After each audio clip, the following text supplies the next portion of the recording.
Hi everybody, my name is André Allard. I'd like to welcome you to this new episode of Les Wings Over Québec. This week we have a spacey episode since we're going to talk about space and make a brief resume of the major event that happened in the space industry in 2021.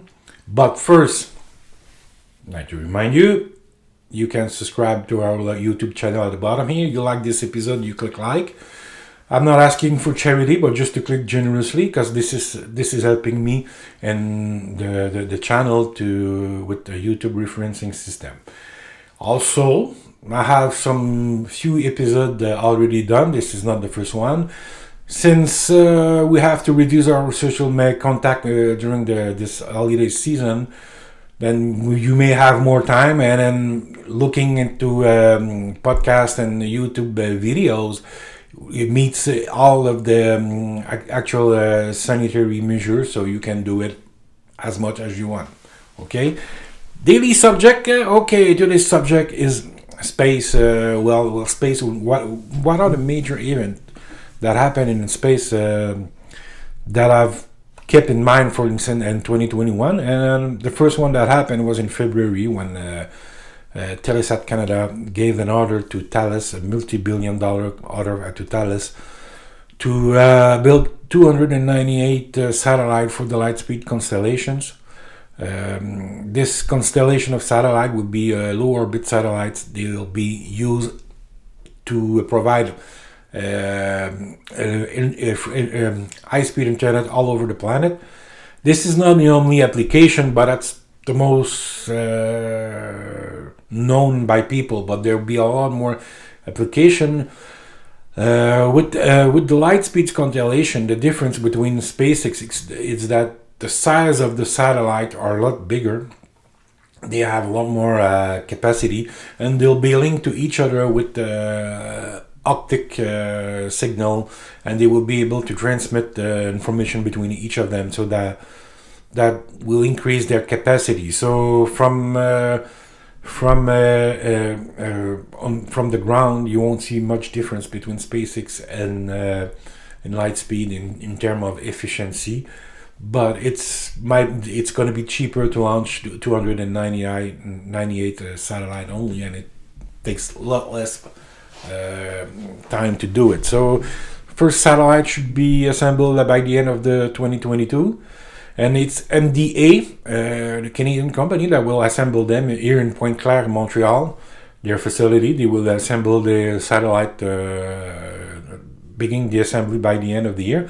They are currently building the facilities. They are making new space for that program. So that was an interesting event, or that's something important that happened in Canada in the space industry. But most important thing that happened with the space exploration was the landing of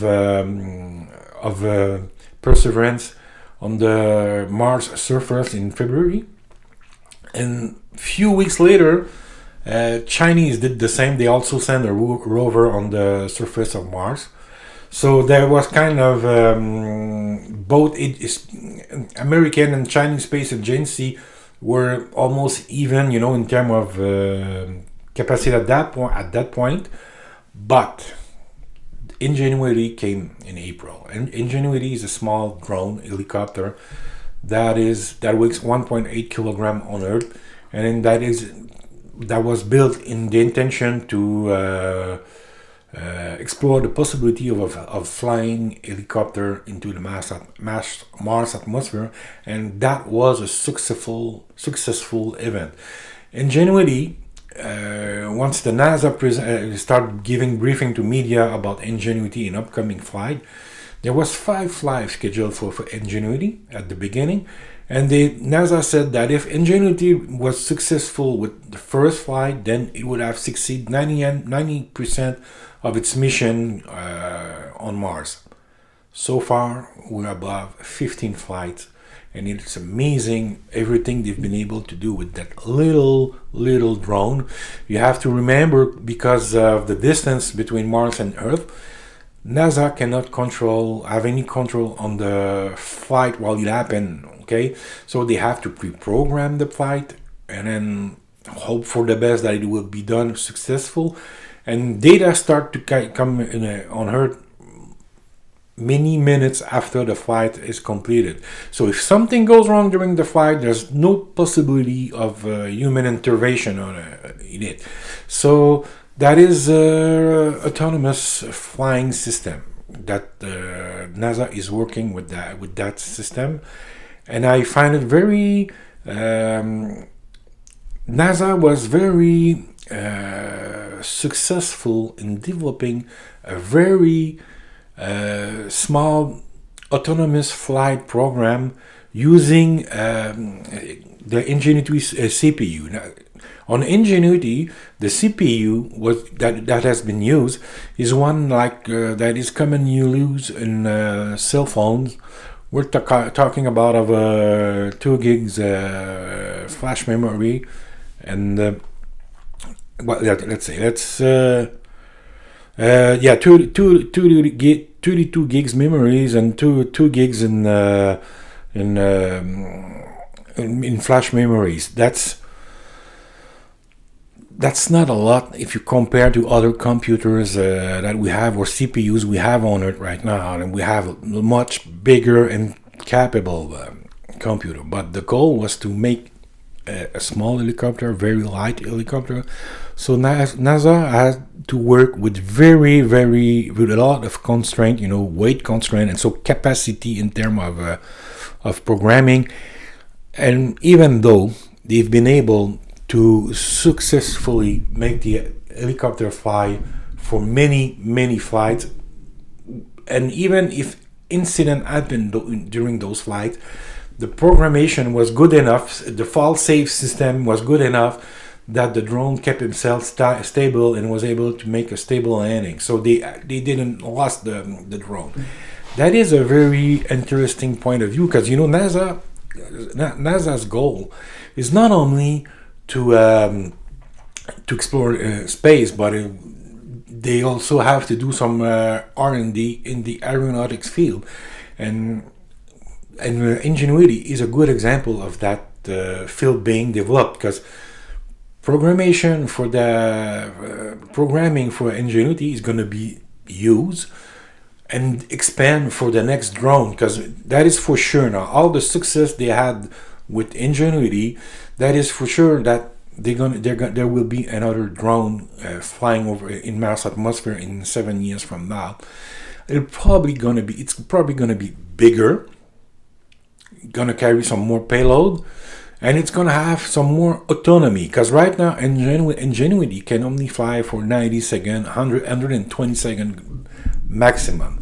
So now that NASA is going to have to expand the time that the drone is able to fly by itself in an autonomous mode, and that means they're going to have to have some more fail-safe system, because the longer is the flight, the higher are the probability that something goes wrong during the flight. So, and all that R&D that's being done for Martian drones are going to be useful to develop autonomous drone here on Earth. So that's the next step, so that the NASA is going to be able to develop from this program. So that's an amazing program. And it's a I consider that it's the biggest achievement for the NASA in the last few years. They haven't made I would go back to the space shuttle as a high achievement, or better or higher stakes achievement, and then the Ingenuity. So I'm very happy and I'm very hopeful what's going to happen next with drones on the Mars surface.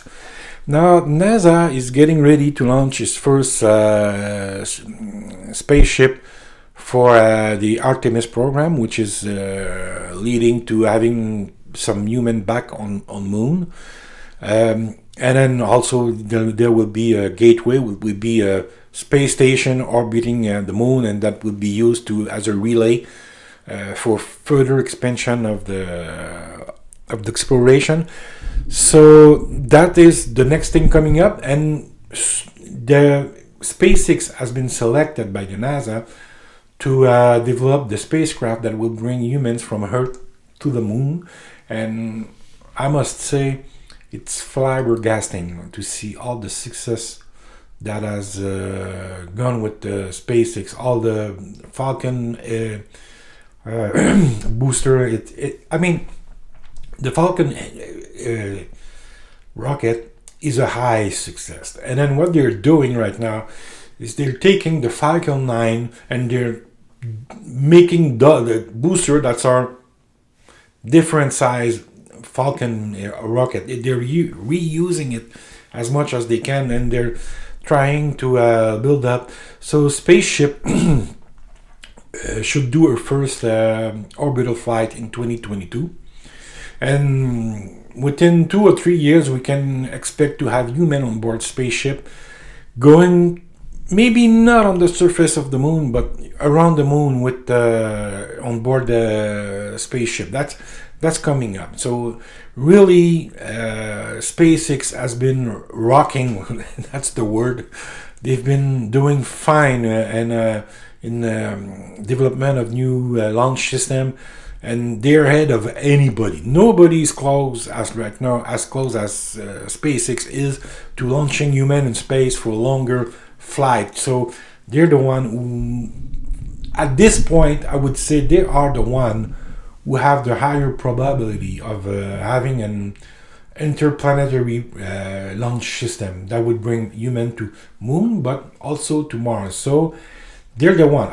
We can't guarantee they're gonna succeed. You know, with space exploration, space R&D, there are so many hiccups that show up, you know, so many difficulties that show up, you can guarantee nothing. But so far they're good. There's problem solving is also very good. They are very efficient in solving problems, and when they fail, they don't see it as a failure. They see it as an occasion to learn. Every failure with SpaceX is an occasion to learn and to be better the next time. So that's the attitude they have. Also helps them in going forward. And it's really amazing what they've been doing, and they've been they're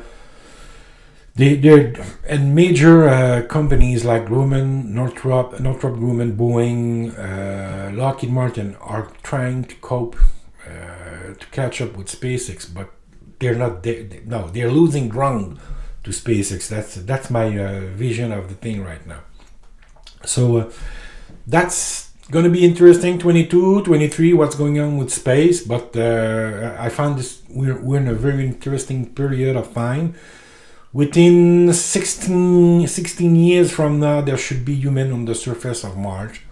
So get ready. We're gonna have some news, important news, some progress, and we're probably gonna have some setback also with the space program. That's part of the game. So that's what I had to say about 2021. And I'll say thank you very much. If you followed this clip until the end, that's because you've liked it. There's no reason why you shouldn't click I like. And keep coming on the if you keep coming on the channel frequently with the coming 2 weeks, because I'm gonna record some other short clips like this one. So thank you very much, and see you next.